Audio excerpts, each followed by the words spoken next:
രഹസ്യഭാഗത്ത് MDMA ഒളിപ്പിച്ചു വെച്ച് കാറിൽ സഞ്ചരിക്കുകയായിരുന്ന യുവതികളടക്കം 4-അംഗ സംഘം പോലീസിന്റെ പിടിയിൽ. പ്രതികൾ കൈവശം വെച്ചിരുന്നത് 323 ഗ്രാം MDMA.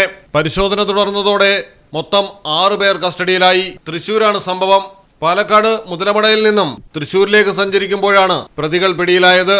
രഹസ്യവിവരത്തിന്റെ അടിസ്ഥാനത്തിൽ സിറ്റി ഡാൻസ് ഓഫ് സംഘവും പോലീസും ബീച്ച് വാണിയമ്പാറയിൽ വെച്ച് നടത്തിയ വാഹന പരിശോധനയിൽ ഗുരുവായൂർ പാവറട്ടി സ്വദേശികളായ വിദ്യ, ശ്രീലക്ഷ്മി, ഷിഫാസ്, ജിഷ്ണു എന്നിവർ പിടിയിലായി. ഇതിൽ ഒരു യുവതിയുടെ രഹസ്യഭാഗത്തായി 18 ഗ്രാം MDMA ഒളിപ്പിച്ച നിലയിൽ കണ്ടെത്തി. തുടർന്ന് പ്രതികളെ വിശദമായി ചോദ്യം ചെയ്തപ്പോൾ ചാവക്കാട് പഞ്ചാരമുക്കിലുള്ള അലൂമിനിയം ഫാബ്രിക്കേഷൻ കടയിൽ ബാക്കി MDMA സൂക്ഷിച്ചിട്ടുണ്ടെന്ന് വിവരം ലഭിച്ചു. തുടർന്ന് നടത്തിയ പരിശോധനയിൽ 300 ഗ്രാം MDMA കണ്ടെടുത്തു. ഇവിടെ നിന്നാണ് പാലയൂർ സ്വദേശി അൻഷാദിനെയും ചക്കങ്കണ്ടം സ്വദേശി ഷബീറിനെയും പിടികൂടിയത്. ഒരു കവറിൽ 3 പാക്കറ്റുകളിലായാണ് MDMA സൂക്ഷിച്ചിരുന്നത്. പ്രതികൾ സ്ഥിരം മയക്കുമരുന്ന് കടത്തുകാരാണെന്ന് ഡാൻസാബിന് കൃത്യം വിവരം ലഭിച്ചിട്ടുണ്ട്. മലയാളം ടെലിവിഷൻ, തൃശൂർ. ഇനി നിങ്ങളുടെ വീടുകൾക്കും കെട്ടിടങ്ങൾക്കും മരത്തിനേക്കാൾ വിലക്കുറവിലും മരത്തെ വില്ലും കരുത്തുമായി Fairtag steel window and doors. High quality GA ഷീറ്റിൽ നിർമ്മിക്കുന്നവ.